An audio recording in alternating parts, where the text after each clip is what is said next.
All right. Here we are again. A little update. Either this one or the next one will probably be the last one that I do. Uh, so, cause yeah, no, I'm tired. This is a tiring process for me. Where am I?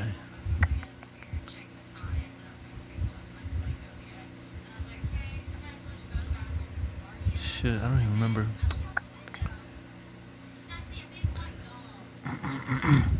And I answered and I said, "What will be the dividing of the times, or when will be the end of the first age and the beginning of the age that follows?" Okay, yeah, no, we already did that one. SL. Do.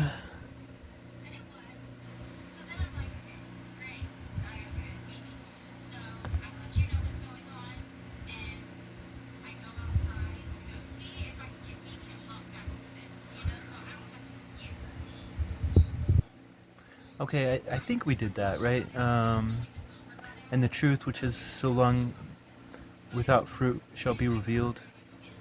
Um, I mean, this writer is a very good writer. Um, I think Moses' stuff is really great, but there's a lot of subtlety to it. Do. While he spoke to me, behold, little by little the place where I was standing began to rock to and fro. And he said to me, I have come to show you these things this night. If therefore you will pray again and fast again for 7 days, I will again declare to you greater things than these, because your voice has surely been heard before the Most High. For the Mighty One has seen your uprightness, and has also observed the purity which you have maintained from your youth. Therefore he sent me to show you all these things, and to say to you, believe and do not be afraid. Do not be quick to think vain thoughts concerning the former times, lest you be hasty concerning the last times.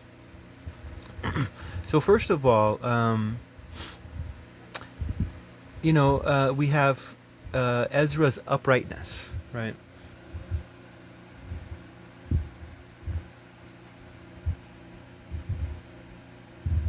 But look at the things that are grieving his heart.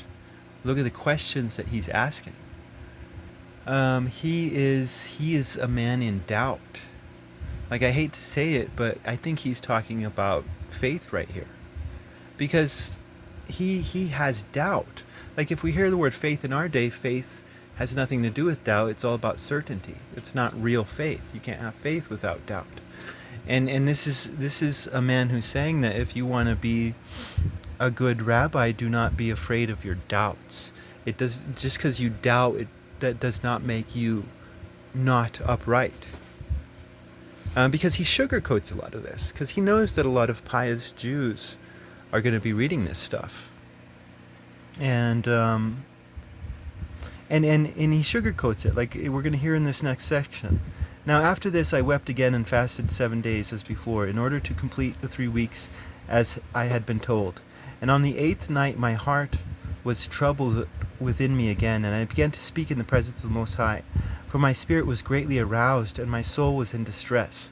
So I mean, this is dramatic. He's trying to sugarcoat what the things that he's about to say, because if he doesn't explain to you why he's saying these things, then a pious Jew could get angry. How dare you talk to the Lord that way? There's a lot of religious people that treat the Lord as this august person that you need all this formality with.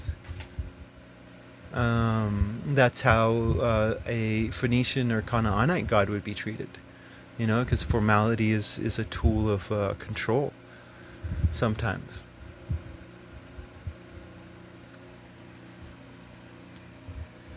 And so he's upright, though he's questioning his God, right? And because he's doubting, he's loving God with his whole heart. I think that's what's going on here, right? He's following the first law. he's not denying his doubt. Like, he's got a lot of doubt. He's like, hey, God, all the wicked people are winning down here.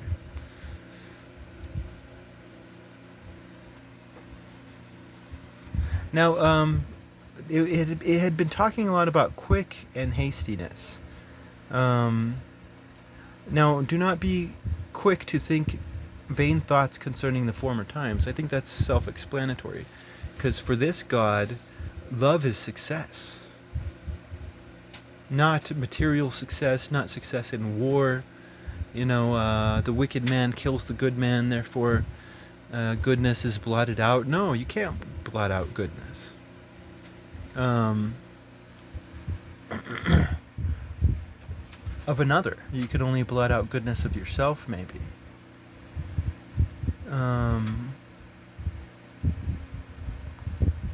So these are vain thoughts of his concerning the former times. Because good men, loving men always succeed according to this God. And don't be hasty concerning the last times.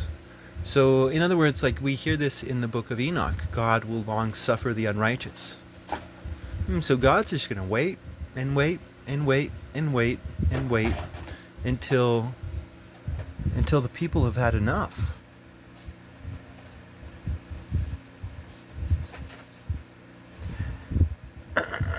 La la la. I said, O Lord, thou didst speak at the beginning of creation, and didst say on the first day, let heaven and earth be made. And thy word accomplished the work. And then the Spirit was hovering, and darkness and silence embraced everything. The sound of man's voice was not yet there. Then thou didst command that a ray of light be brought forth from thy treasures, so that thy works might then appear. Again, on the second day thou didst create the spirit of the firmament, and didst command him to divide and separate the waters. The one part might move upward, and the other part remain beneath. On the third day thou didst command the waters to be gathered together in the seventh part of the earth. 6 parts thou didst dry up and keep, so that some of them might be planted and cultivated and be service before thee. For thy word went forth, and at once the work was done. For immediately fruit came forth in endless abundance, and a varied appeal to taste, of flowers of inimitable color, and odors of inexpressible fragrance. These were made on the third day.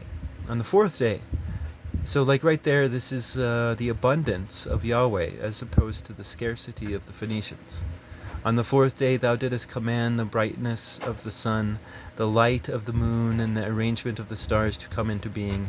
Thou didst command them to serve man who was about to be formed, right? So here we have the sun that is serving man, right? So this is an attack on Ra. On the fifth day thou didst command the seventh part, where the water had been gathered together, to bring forth living creatures, birds and fish, and so it was done. The dumb and lifeless waters produced living creatures, as it was commanded, that therefore the nations might declare thy wondrous works. Again, the world is good, not evil, right? So in the Phoenician world, in their theology, the world is evil. You also see this in the Gnostics, and what's happening here is shame. This is a way to shame and control people. But you should have no shame in loving God's creation. Don't be ashamed. Don't have this false guilt. His works are wondrous, and we should declare his works wondrous. And just be chill. Like there's some hippie vibe going down here, at times. Then thou didst keep in existence 2 living creatures. The name of one thou didst call Behemoth, and the name of the other Leviathan. And thou didst separate one from the other, for the seventh part, where the water had been gathered together, could not behold them. And thou didst give Behemoth one of the parts which had been dried up on the third day, to live in, where there are 1,000 mountains. But to Leviathan thou didst give the seventh part, the watery part. Thou didst keep them to be eaten by whom thou wilt, and when thou wilt. On the 6th day thou didst command the earth to bring forth the cattle, beasts, creeping things, and over these thou didst place Adam, ruler over all the works which thou hadst made. And from him we have all come, and the people whom thou hast chosen.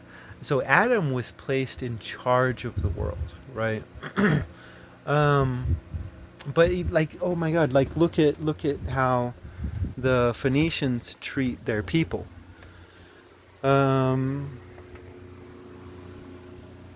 Like they're slaves, are they not? It's all about work, and all the profit goes to the lords of Canaan and Phoenicia.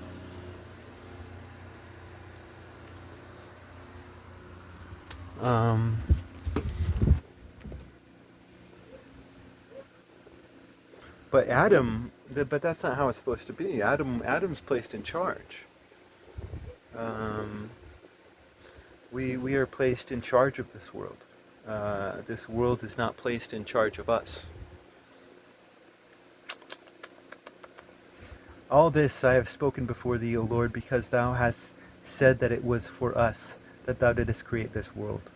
As for the other nations which have descended from Adam, thou hast said that they are nothing, and that they are like spittle, and thou hast compared their abundance to a drop from a bucket.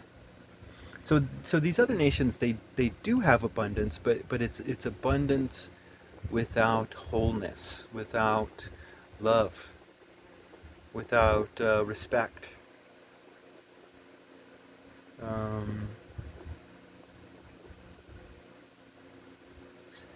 I mean, in like to nowadays we talk about individuality versus the common good, and for these writers, I think if they had to weigh in on it, I think it would be about both. It's about wholeness. We all need and yearn for community and family. But in here, we're allowed to express that love in a way that we want to, rather than a way that we're forced to. But it's about both.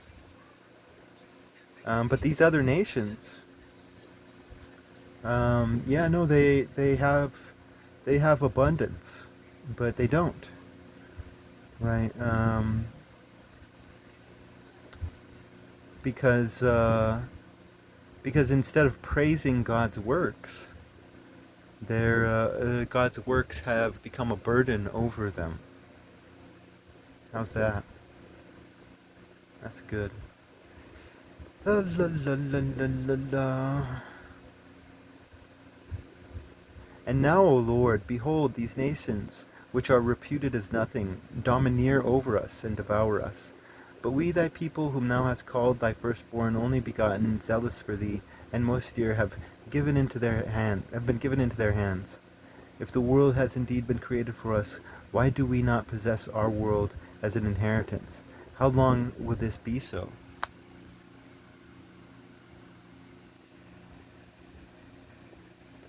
When I had finished speaking these words, the angel who had been sent to me on the former nights was sent to me again, and he said to me, Rise, Ezra, and listen to the words that I have come to speak to you. And he said, I said, Speak, my Lord. He said to me, There is a sea set in a wide expanse, so that it's broad and vast. But it has an entrance set in a narrow place, so that it is like a river. If anyone then wishes to reach the sea, to look at it, or to navigate it, how can he come to the broad part unless he passes through the narrow part?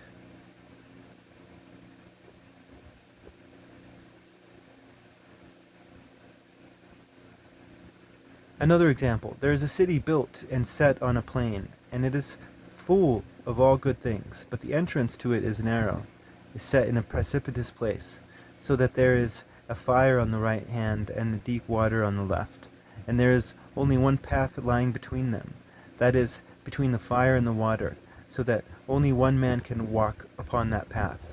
If now that city is given to a man for an inheritance, how will the heir receive his inheritance unless he passes through the danger set before him.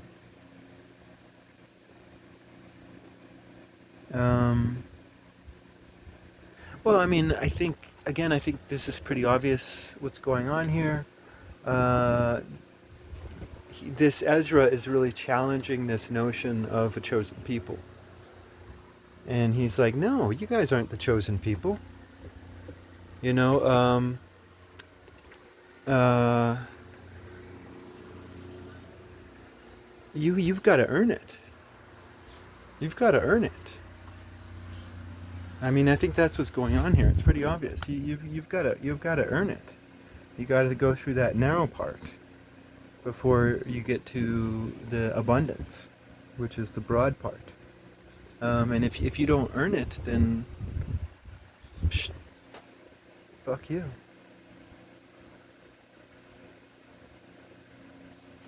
I said, he cannot, Lord. And he said to me, so also is Israel's portion. For I made the world for their sake, and when Adam transgressed my statutes, what had been made was judged. And so the entrances of this world were made narrow and sorrowful and toilsome. They are few and evil, full of dangers, and involved in great hardships. But the entrances of the greater world are broad and safe, and really yield the fruit of immortality. Oh, maybe I'm wrong.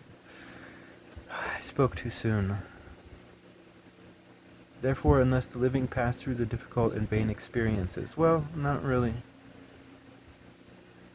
They can never receive those things which have been reserved. You know, I mean, this kind of is saying what I was saying. Yeah, no, it does.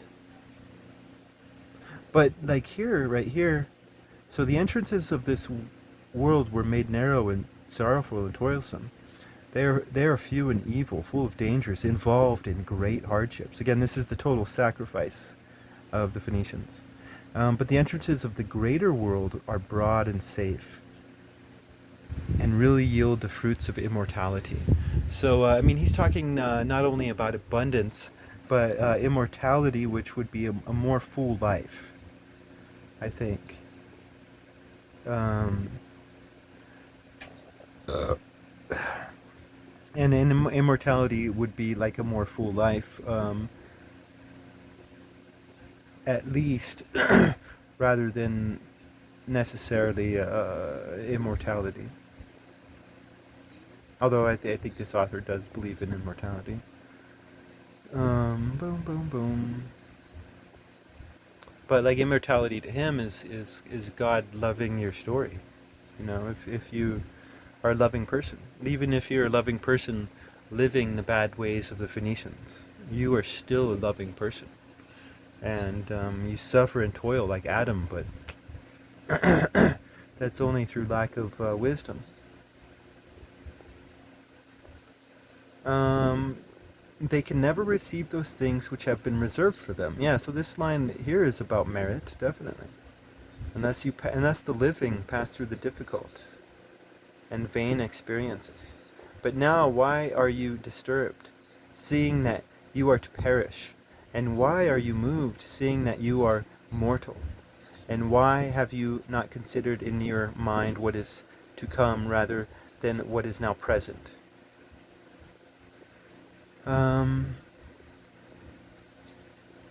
So yeah, I mean, there, like in an earlier part of this, Ezra was being criticized because he could not accomplish some of these things. You know, he could not, uh, he could not make the withered flower bloom, right? Um, and so this is more criticism of him, in that he's not opening his eyes, right? So he's being criticized for a lack of wisdom. Then I answered and said, O sovereign Lord, behold, thou hast ordained in thy law that the righteous shall inherit these things, but that the ungodly shall perish.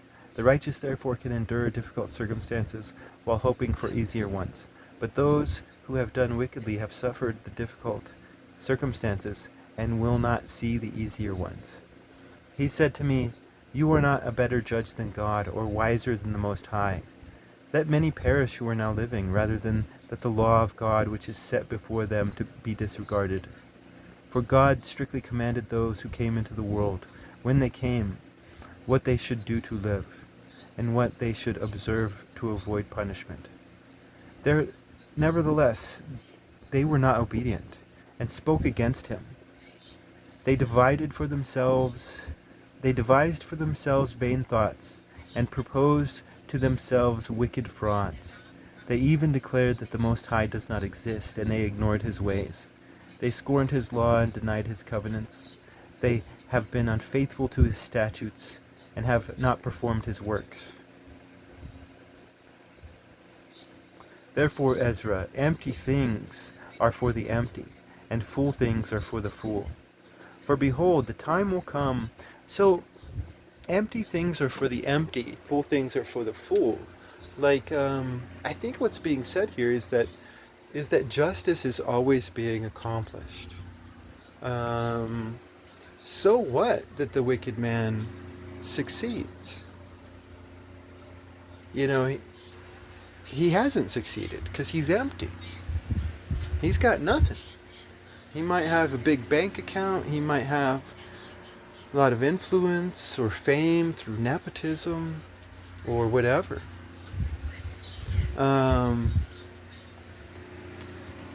But these are all empty, and these people are not succeeding. Meanwhile, Adam, who's suffering and toiling for a false view of love, right? Adam is toiling for a false view of love, but that toil is pure and true, and so Adam is precious to Yahweh for all time, right? And this would be a part of immortality here. The fool things are for the fool, right? For behold, the time will come when the signs which I have foretold you will come to pass, that the city which now is not seen shall appear, and the land which is hidden shall be disclosed. And everyone who has been delivered from the evils that I have foretold shall see my wonders. For my Son, the Messiah, shall be revealed with those who are with him, and those who remain shall rejoice 400 years. And after these years my Son, the Messiah, shall die, and all who draw human breath. And the world shall be turned back to primeval silence for 7 days, as it was at the first beginnings, so that no one shall be left. And after 7 days the world, which was not yet awake, shall be roused.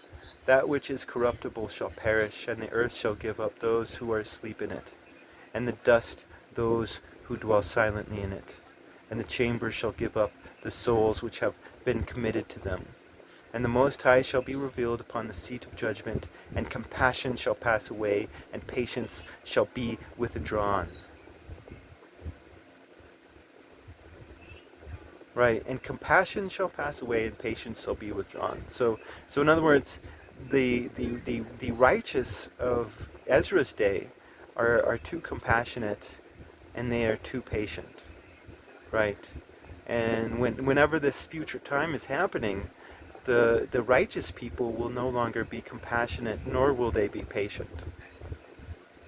But only judgment shall remain, truth shall stand, and faithfulness shall grow strong, and recompense shall follow, and the reward shall be manifested, and righteous deeds shall awaken. See, righteous deeds shall awaken, not just righteous people who are without righteous deeds. And unrighteous deeds shall not sleep. Oh, and unrighteous deeds, because unrighteous deeds of the wicked are asleep because there's no consequences to their actions. So they can just keep doing their unrighteousness and their wickedness, and there's no consequence. So they can just be chill. Their countenance is up. Then the pit of torment shall appear, and opposite it shall be the place of rest. and the furnace of hell shall be disclosed, and opposite the paradise of delight. Then the Most High will say to the nations that have been raised from the dead, look now and understand. Right? So there's this salvific moment for all of these other non-Jew nations that is happening within this text. And this isn't a God who despises the non-Jews. Where are we? Look on this side and on that. Here are delights and rest. There are fire and torments. Thus he will speak to them on the day of judgment, a day that has no sun or moon or stars, or clouds or thunder or lightning or wind or water or air or darkness, or evenings or morning, or summer or spring, or heat or winter, or frost or cold, or hail or rain or dew, or noon or night, or dawn or shining, or brightness or light, but only the splendor of the glory of the Most High, by which all shall see what has been determined for them. For it will last for about a week of years. This is my judgment and its prescribed order, and to you alone have I shown these things. I answered and said, O sovereign Lord, I said then, and I say now, blessed are those who are alive and keep thy commandments. But what of those for whom I prayed? For who among the living is there that has not sinned? Or who among men has not transgressed thy covenant? And now I see that the world to come will bring delight to few, but torments to many. For an evil heart has grown up in us, which has alienated us from God, and has brought us into corruption and the ways of death, and has shown us paths of perdition, and removed us far from life. And that not just a few of us, but almost all who have been created. And he answered and said, listen to me, Ezra, and I will instruct you and will admonish you yet again. For this reason the Most High has made not one world but two. For whereas you have said that the righteous are not many, but few, while the ungodly abound, hear the explanation for this. If you have just a few precious stones, will you add to them lead and clay? I said, how could that be? And he said to me, not only that, but ask the earth, and she will tell you. Defer to her, and she will declare it to you. Say to her, you produce gold and silver and brass, and also iron and lead and clay. But silver is more abundant than gold, and brass than silver, iron than brass, and lead than iron, and clay than lead. Judge therefore which things are precious and desirable, those that are abundant or those that are rare. I said, O sovereign Lord, what is plentiful is of less worth, for what is more rare is more precious. He answered me and said, weigh within yourself what you have thought, for he who has what is hard to get rejoices more than he who has what is plentiful. So also will be the judgment which I have promised, for I will rejoice over the few who have been saved, who shall be saved, because it is they who have made my glory to prevail now, and through them my name has now been honored. And I will not grieve over the multitude of those who perish, for it is they who are now like a mist, and are similar to a flame and smoke. They are set on fire and burn hotly and are extinguished, fleeting.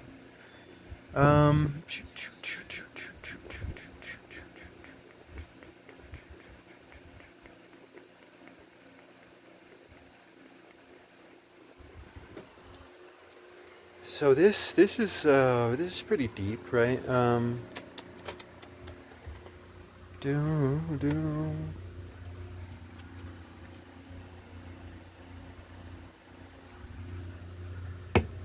Okay. How about this?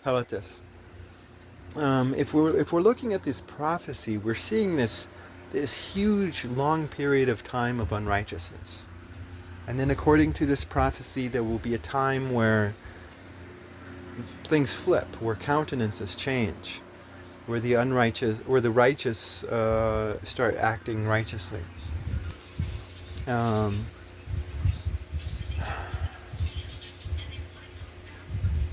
and like, think about this on just basically like a story level, right? I mean, we are the Netflix of heaven, and in unrighteous times, the heavens are bored, right? um, and it's during those times of righteousness that they just cherish those, you know. But at the same time, they do cherish all of these sweet little sheep out there, because at the end of the day, it's about the heart. Um,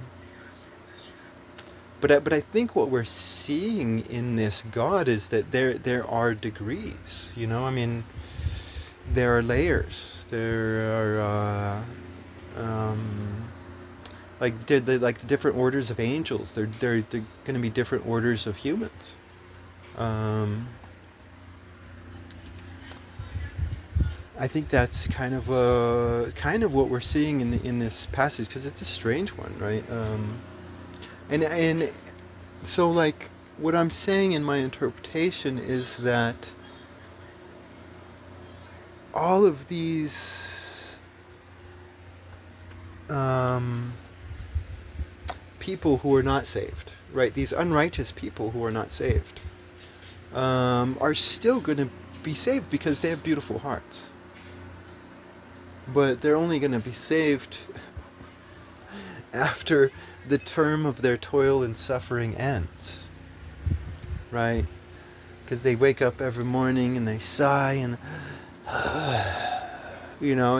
and it's they're not going to be saved. They're going to have to do this their whole life, and God will long suffer these men. But a lot of these men again have beautiful, loving hearts. They are just unwise. Many of them are righteous. They're just again unwise, I think, according to these authors.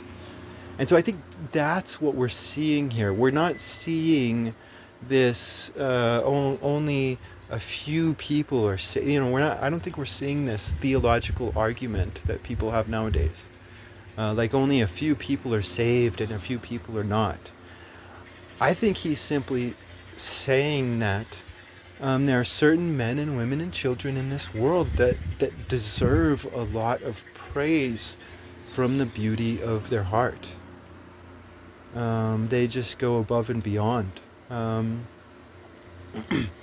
And I think that's what's being talked about here. There are degrees, according to this author. But these degrees come from our free will.